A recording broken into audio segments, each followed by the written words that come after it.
Guys, let's talk about the Nigeria Super Eagles. Don't be surprised, it's still Edem. You can see me in the Nigerian flag here and also the Ghanaian jersey here. If you're Nigerian and you're watching this, my name is Edem. I'm a Ghanaian. I want to give my honest opinion on the game Nigeria played against Gabon and also the chances of Nigeria winning this particular playoff. So please make sure to like, subscribe, and also turn on notification. My name is Edem.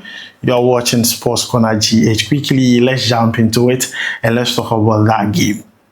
How did you see the game? Let me know it down below in the comments. I will not lie to you, half of Ghana watched that game. I decided to go out to go and buy something, and people were standing outside watching Nigeria football. I'm like, okay, it looks like the brotherhood, the sisterhood, the friendship, the bond is really strong. And the way a lot of people were angry, they were showing emotions as if it was Ghana playing, it only tells me that Ghana and Nigeria, nothing comes between us. No matter how we banter and everything, when one country is going through a lot, we are there for that country.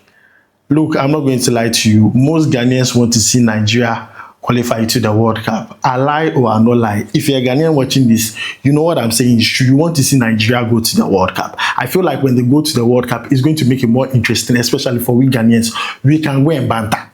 As simple as that. But then let's talk about the game that was played today between Super Eagles and Gabon. I'm not going to lie to you. The way Gabon performed in the qualifiers, I thought they were going to be a tough match for Nigeria. But that was not the case. I don't think they were a tough match for Nigeria because if you take a look at the qualifiers, look at the countries Nigeria faced. Zimbabwe, Lesotho. But look at the countries Gabon were facing. Seychelles, Burundi. You can't compare those small countries to the likes of, it's like difference in teams, you understand? And the Seychelles and the Burundis, Gabon was working past them and everything. Even though Gabon gave Ivory Coast a bit of match, today we did not see that. I felt like today Nigeria came with a game plan, it worked. Even though today was not Victor Osimhen's best game, he ended up scoring 2 goals. So imagine if he had his best day, he could have scored 2 hat-tricks in a single game, like 6 goals, because the chances he had in the game, I'm not going to lie to you, he missed a lot. He missed a lot of chances. Yes, Victor Osimhen missed a lot of chances today. But in the extra time, he was like, you know what? Let me turn into the beast mode that you all know me for. And he banged in 2 goals in extra time. So for me, Victor Osimhen did not start well, but ended the game well. That is a true trait of a big game player. When you're a big game player, you're a big game player. And I like the fact that the coach did not substitute Victor Osimhen out. Looking at the fact that he was having a bad day, he decided to keep him on. You know, Victor Osimhen is your star man. He's your star boy. Like the way Kudus is Ghana's star boy. You don't take him out in a game like this. You allow him play. And that is what Victor Osimhen did, rewarding the coach for putting his trust in him. And he played very well getting to the end of the game. That is what I said. He did not start well, but ended the game well. What everyone is saying is, oh, Victor Osimhen scored 2 goals. No one is talking about all the other things he did in that game.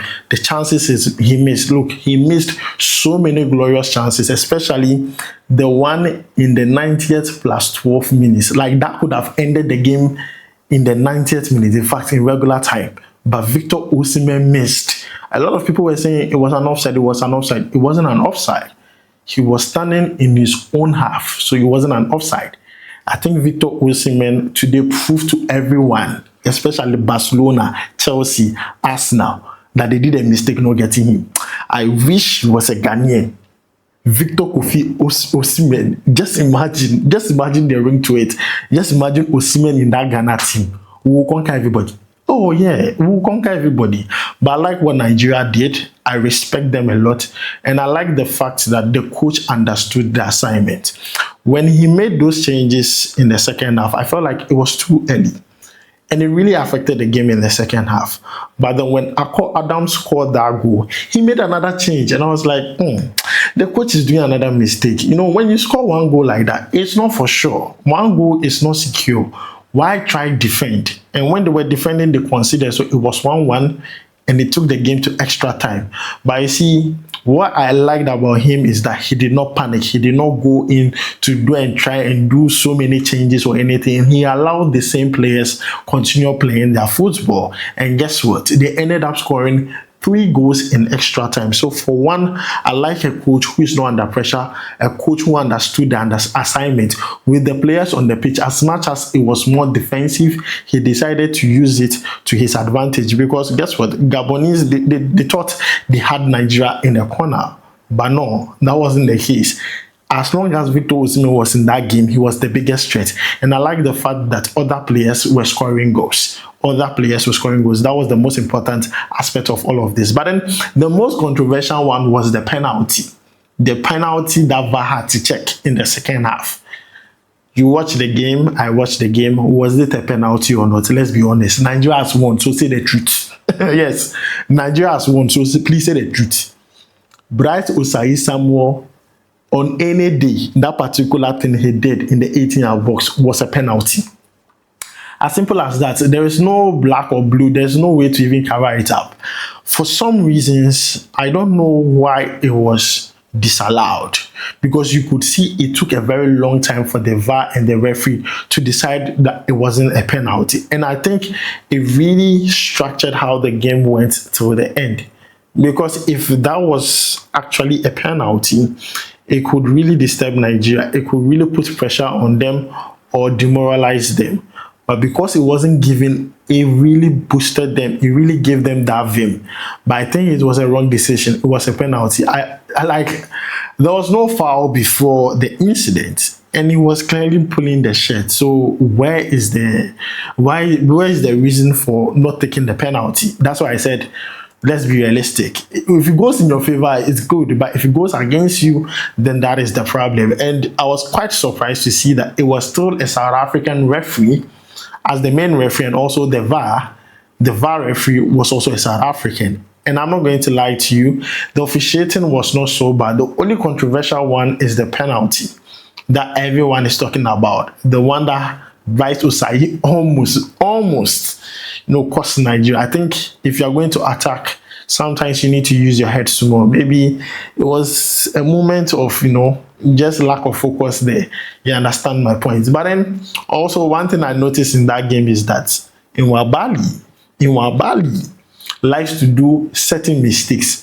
I pray he does not become the Richard Ofori of Ghana. Look, wasting too much time on the ball and allowing the players to try and win the ball away from you will always get you injured. And we saw it happen in the second half. What annoys me is that he did it again in extra time. And I'm like, look at some Richard Ofori guy. He wants to do the same thing. Like, yes, Nigeria had scored a lot of goals, but imagine it was 1-1 or 2-1. You can't go and be doing those mistakes. Don't be too cocky. Don't be too comfortable. You understand my point? But guys, I think Nigeria themselves overall did well. But then Congo also beat Cameroon by 1-0 today in the 9 minutes of the game. A header from Mbemba, and they are going to play against Nigeria on the 16th, which is on the Sunday, in the finals of the playoff. So I'm asking you, who do you think is going to win this one? I'm still tipping Nigeria to win. Look, the biggest game or the most difficult game for Nigeria was the game they played today against Gabon. Against Congo, they are going to score Congo. That game will not even go to extra time. I'm telling you, that game, let's be realistic enough. That game is not going to go to extra time. I think Nigeria are picking form at the right time. I said this when they beat Benin, that they are picking form at the right time, because Nigeria had pretty much struggled in the qualifiers. But if you look at them under the new coach, Eric Sakushel, they are picking up from, they were picking it because he has not lost the game. Yeah, the coach has not lost the game. And you could see whatever he was trying to impose on the team, his handprint, it is working. You can see how they play. So for me, I think, yeah, he's doing well, and definitely on Sunday they are the ones winning. But then let me hear from you. Who do you think is winning that? Is it Nigeria or Congo? But this is just my honest opinion on the game. A bit of few things I saw in that game. Osimhen missing big chances, having a bad day but scoring 2 goals. The penalty decision that did not go the way of Gabon, and also the coach's tactics and changes. It really did not go as well as he would have wanted it. But then at the end of the day, in-game management, he tricked the team in such a way that the same players produce results. For me, which is very important. When you do that, you win my heart. And I like that from the coach. I see Nigeria definitely going to the World Cup. They are picking up that slot, going to the World Cup. And it looks like a miracle. Look at the journey for Nigeria. They were initially not in the conversation of countries qualifying to the World Cup. And guess what? South Africa gets deducted 3 points. There is something called the Eritrea rule. Those second best place teams get deducted points that they took from the last place teams. Who would have thought something like that would have happened? And everything that has been happening has been in the favor of Nigeria. Because even today, them playing against Gabon, Aubameyang getting silenced. Like, it is crazy. Playing against Aubameyang and silencing Aubameyang. You don't get to do that always. Yeah, you don't get to do that. So for me, I think how Nigeria are playing, they are winning the AFCON. Yeah, they are also winning the AFCON, because if they continue on this level, this trajectory, and don't forget, they have a lot of injuries in the team. Ola Aina is not there. They don't have the full complement of their team. Ola Aina, Dele Bashiru, Semi Ajayi didn't even play this game. Like, there are so many injuries within Super Eagles team. So imagine having, like, them having their full squad. Just imagine it. So as a Ghanaian, this is my honest opinion. I wish Nigeria nothing but the best. I want them to go as far as getting the slot to the World Cup. Let's make World Cup interesting for the other countries to see. Let them know Africa is here, you know. Today, the qualifiers, guess what? Other countries were playing qualifiers, but everybody was watching what was happening in Nigeria. Africa continent is crazy, and AFCON is going to top that. But then, guys, this is just my honest opinion on it. Thank you for watching. Tomorrow, Ghana is playing. Yeah, Ghana is playing against Japan. We'll make sure to bring you more updates concerning that. My name is Adam. I'll make sure to see you in the next one. Charlie, real vibe.